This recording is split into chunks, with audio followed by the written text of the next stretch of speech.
বলতেছে চোখ নিচে নামাই কথা বলো। ওসি আমাকে বলছে আপনাকে বলতে, আমি ওনাকে পরিচয় দিচ্ছি, সবাই পরিচয় দিছে, তাও গলা চিপে ধরে রাখছে, আমাকে গেঞ্জি টেনে দিছে, আমার ব্যাগটা বের করছে।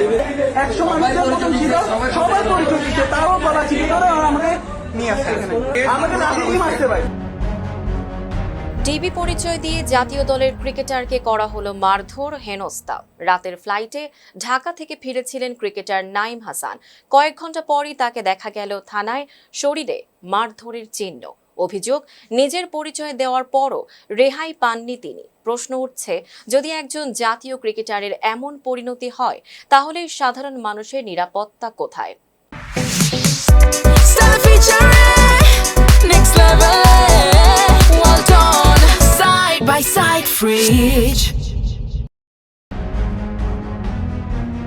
জাতীয় ক্রিকেট দলের এই স্পিনার দাবি করেছেন, শুক্রবার রাত 11:30টার দিকে চট্টগ্রামের লালখান বাজার ফ্লাইওভারের নিচে ডিবি পরিচয়ে কয়েকজন ব্যক্তি তাকে নির্মমভাবে মারধর করেন। ঢাকা থেকে প্রিমিয়ার লিগ খেলে ফিরছিলেন তিনি। এয়ারপোর্ট থেকে সিএনজি যোগে বাসায় ফেরার পথে পুলিশ তার গাড়ি থামিয়ে তল্লাশি চালায়। নাঈমের অভিযোগ, তিনি নিজেই ব্যাগ চেক করার কথা বললেও হঠাৎ একজন তার গলা চেপে ধরে গাড়িতে তুলতে চান। প্রতিবাদ করতেই শুরু হয় লাঠি ও পাইপ দিয়ে এলোপাতাড়ি মারধর। ঘটনাস্থলে উপস্থিত লোকজন তার ক্রিকেটার পরিচয় নিশ্চিত করলেও হামলা থামেনি।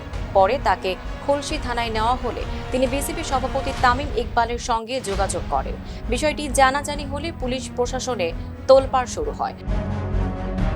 চট্টগ্রাম মেট্রোপলিটন পুলিশের কর্মকর্তারা বলছেন, ঘটনার তদন্ত চলছে এবং কেউ দোষী প্রমাণিত হলে তাকে ছাড় দেওয়া হবে না। তবে জাতীয় দলের এক ক্রিকেটারের সঙ্গে এমন আচরণ কিভাবে ঘটল, সেই প্রশ্নের উত্তর এখন খুঁজছে ক্রীড়াঙ্গন সহ পুরো দেশ। Tanjiba Nowrin, face the people.